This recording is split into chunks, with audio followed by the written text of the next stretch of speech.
Bhandara MIDC परिसरातल्या cylinder गोदामावर धाड, पुरवठा विभागाच्या कारवाईत 57 सिलेंडर जप्त, पिरामिड गॅस एजन्सीचं गोदाम सील.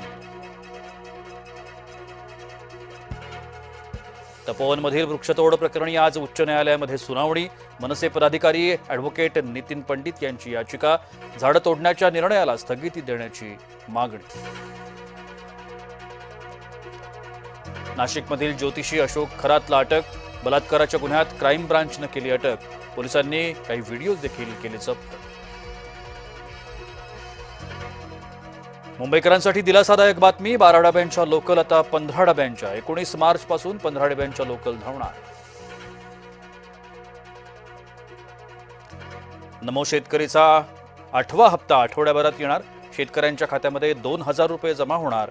90 लाख शेतकऱ्यांना मिळणार लाभ.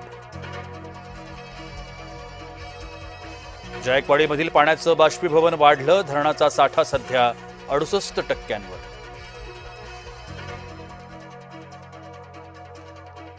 हवामान विभागाच्या अंदाजानुसार राज्यात अवकाळी पाऊस. बीड, सांगली, हिंगोली आणि लातूरमध्ये गारपिटीसह अवकाळी. ज्वारी, कांदा, गहू आणि फळबागांचं मोठं नुकसान.